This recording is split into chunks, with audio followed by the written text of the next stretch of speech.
up, guys? Welcome back to the channel, and for today's video I intend to give you guys the video that I originally planned to do yesterday, but this freaking game would not work for the life of me, guys. Crashes left and right, game freezing left and right, no sound cutting in and out. It was just insane. Like, as I'm recording this right now, I literally have no freaking sound coming from the game, and everything is turned on like it usually is, right? So any sound that you guys hear in the video is actually sound that I captured from my previous videos and actually put in the video, so that it's not completely like quiet, because I don't like it. I like having music in the background, but I don't like people singing or like songs that have nothing to do with what I'm actually like doing. I like the actual feel and the tone of the future fight music. So yeah, really sad about it. I actually sent a ticket to Netmarble about it.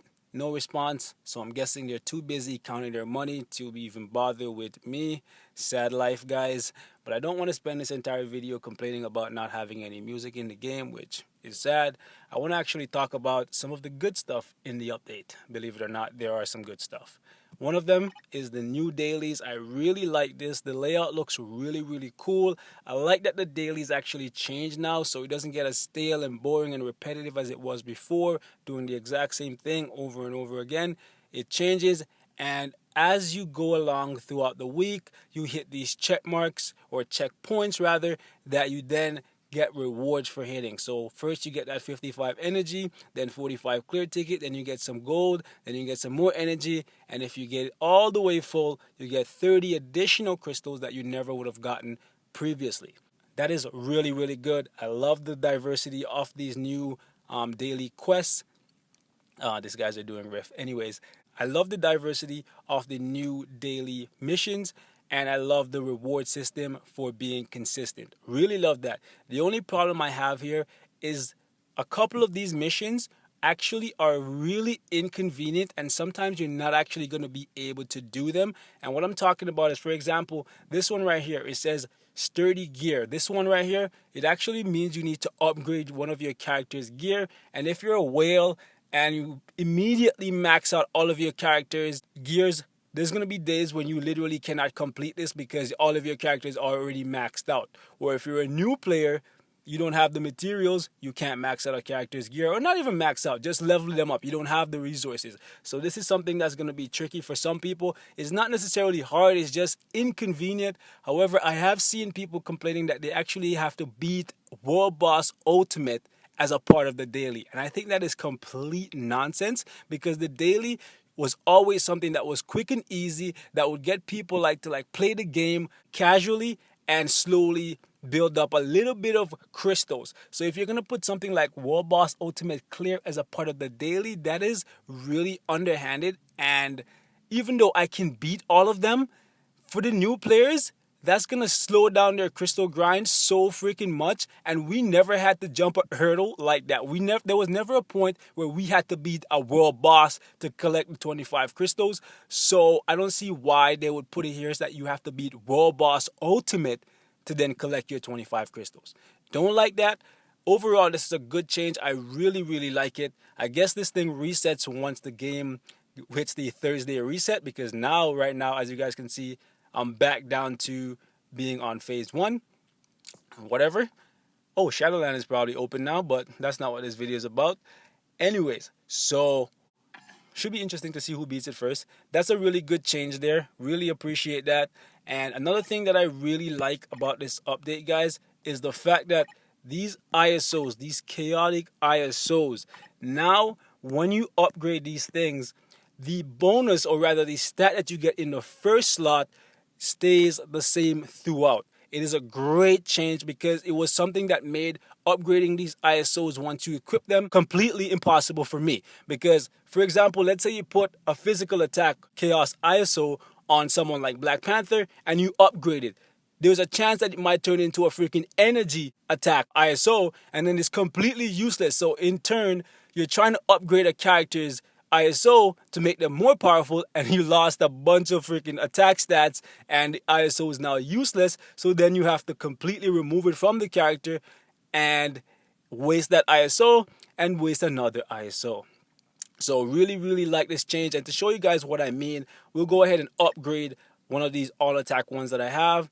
And we're going to choose this physical attack right here because we want to keep the all attack stat. Then we're going to click OK.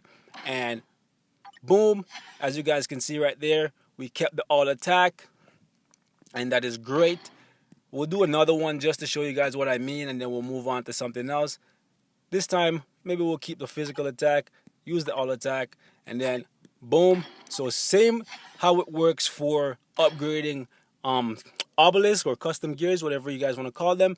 These things will actually stay the same whenever you upgrade them. This is only the case for chaos ISOs, keep in mind. So the gray ones, the red ones, the blue ones, the green ones, the yellowish ones or whatever, those will still fluctuate. Well, the yellow ones don't fluctuate, but these ones right here at the top will still fluctuate. But now you don't have to scratch your head and be super upset, because I know those made me super upset when they changed into something that I didn't want. Okay, so really, really appreciate that change. Absolutely love it. Now on to something that you guys are probably more interested about is the freaking new characters. So let's start off with this man right here, man. Character that I'm really looking forward to actually picking up once I get the bio subscription. Don't know when that is going to be yet, but Miguel OHara, I can happily say that I was wrong about you. You're not all flash. You do have some substance. This guy right here is actually better than Spider-Man in his homecoming uniform. So the hobo Spidey that everyone loves right now, Miguel OHara is actually better than him for ABX. Because I've already seen people scoring 160 with this guy. And the highest I've ever seen from Hobo Spidey is about 150.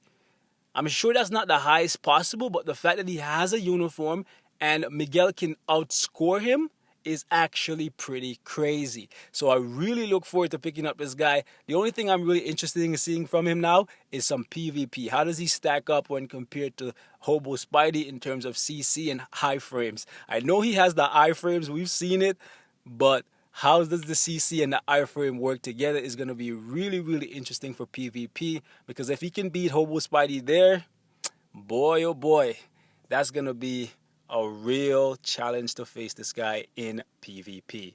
Okay, definitely a great character. He's not gonna be, on par with Kid Kaiju, even if you max him all the way out, because Kid Kaiju now has a uniform. But I can honestly say that I feel like if you give him some more work, he can definitely get what Kid Kaiju was getting before he got a uniform, which is about 190. So Miguel is actually a really, really good character. Speaking of characters, this idiot right here. Like I said in my patch note video, guys, this guy right here is going to be a Shadowland only character, and that is only if he can hang in the new Shadowland that we're about to get, okay?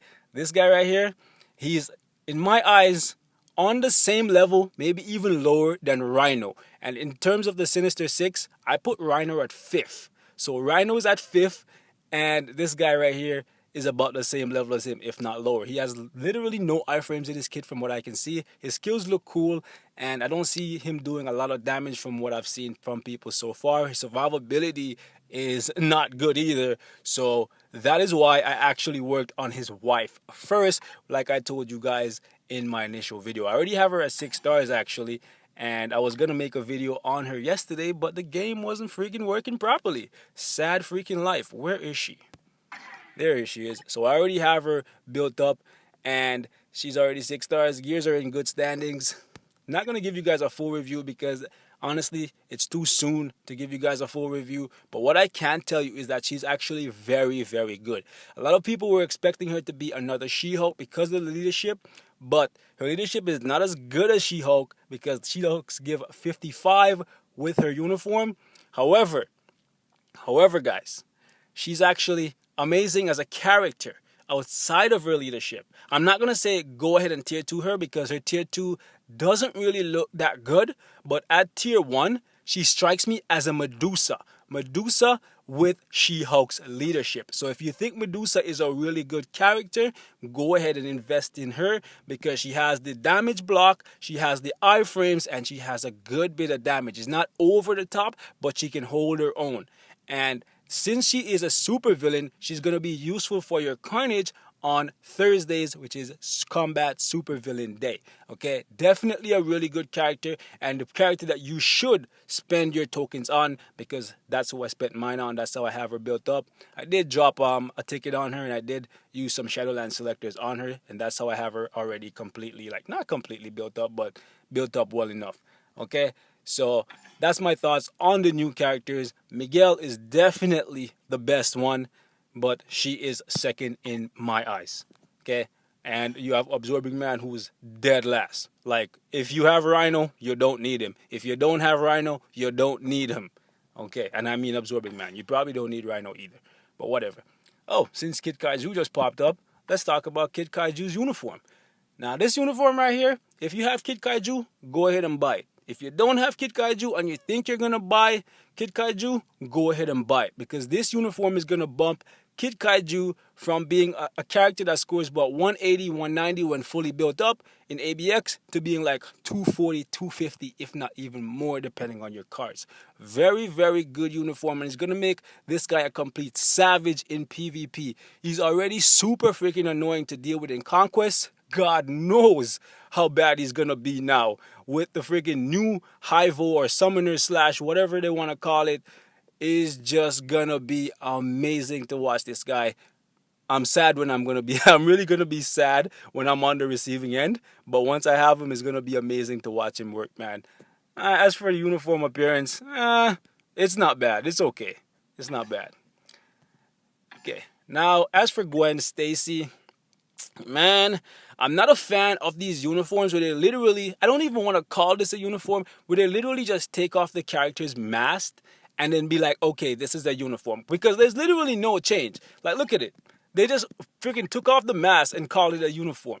I don't like that. Just put her in some plain clothes then. Like, that would have been more of a uniform to me. Like, you know what I mean? But at the same time, right now, anyways, Zilla, if you don't chill. So this uniform bonus is actually pretty good, but since it's when dodging, you're gonna make sure that you scale her dodge a little bit, because you want to make sure that this activates quite often, because it's when dodging, not when attacking, not when hit, when dodging. So if you're buying this uniform, you want to make sure that she has high dodge.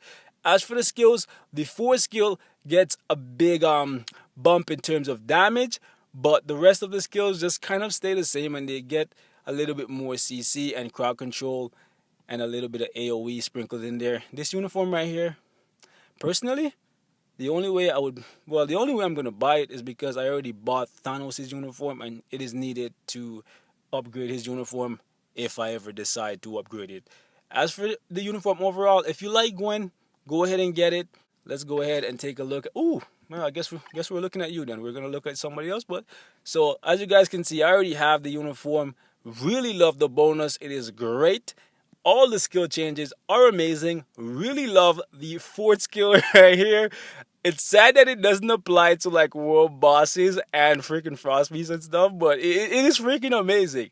It is freaking amazing. Love the animation. Love it. It freaking does work in Alliance battle. It's actually crazy. This uniform right here actually takes Thanos from being a character that would score 150 around in ABX to being 500.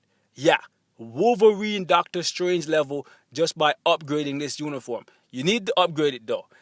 As for the cost of it, guys, yeah, it's 1500 crystal. It's double what you pay for normal uniforms. However, as you guys can see, the uniform bonus starts at double what normal uniforms give. For example, take a look at my Moon Knight uniform or my Sharon Roger uniform. You'll see that they start at 10%.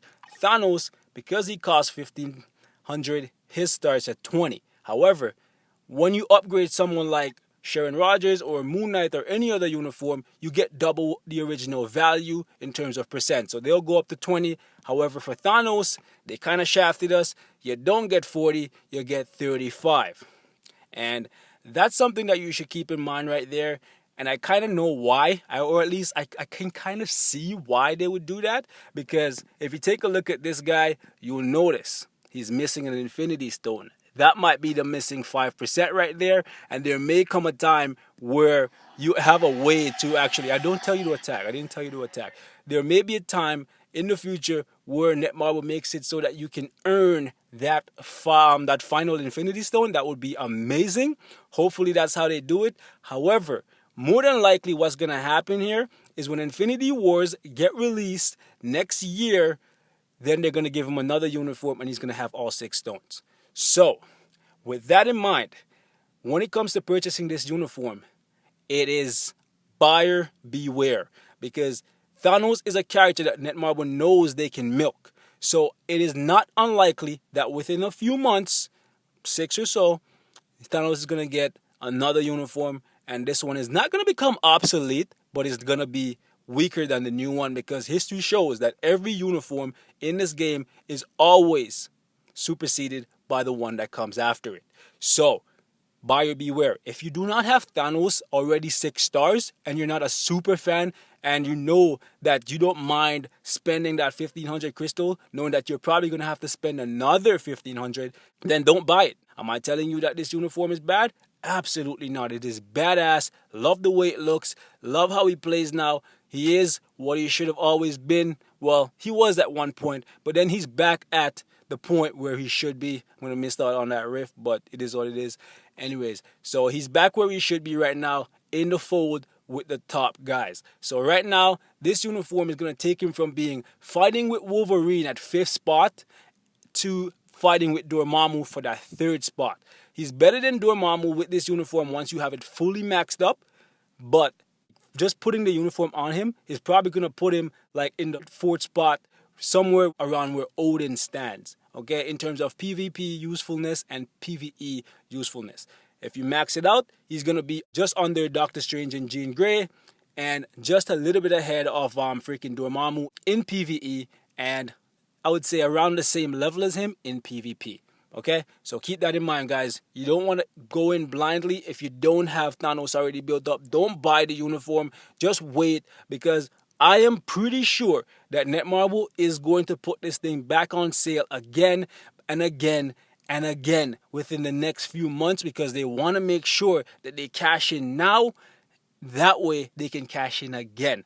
All right, and I feel like that is why, even though Thanos doesn't really fit in with this update, they released him now, because if they hadn't, then this uniform would have had to come after the movie, and then it wouldn't have really made any sense to have Thanos missing a stone but be stronger than him having all 6 of them. Okay, so should be interesting. Another thing that I wanted to talk to you guys about in the update is, well, the most controversial thing, so this is why I left it for last, and that is the freaking stat point changes, man. Like, these gears, man, like, I couldn't live with the first 3 slots changed and being how they are now. However, the 4th gear slot, guys, is where things get really annoying, because it ruins the build of every single character that I had built in this game. I had 120 characters built. I had them built around my cards and around the old system. And then just like that, in the blink of an eye, everything is thrown to shit, and now I'm going to have to be thinking about building new cards and farming for Urus, which Uru grind is not cheap. Okay, Uru grind is not cheap, guys. There's tons of gold you have to invest in building new Urus, because I'm not sure how they thought, oh, we'll just give you back the Urus that you already had on the character, but we're going to change the system and make it so that those Urus are probably not going to be useful to you, because you're going to have to change around those Urus anyways. Because now I'm going to actually have to be farming for... Oh shit, this guy's already running into Shadowland problems. Anyways, so you're probably going to have to be farming for skill cooldown Urus, which was never something that was a priority before. Terrible, terrible stuff, because if you've ever watched any of my videos, you know that I don't generally roll for just one singular stat in the 4th gear slot. You will always see me rolling for multiple different stats, because I know the percent that they give, and I'm trying to use that stat point to balance off the character.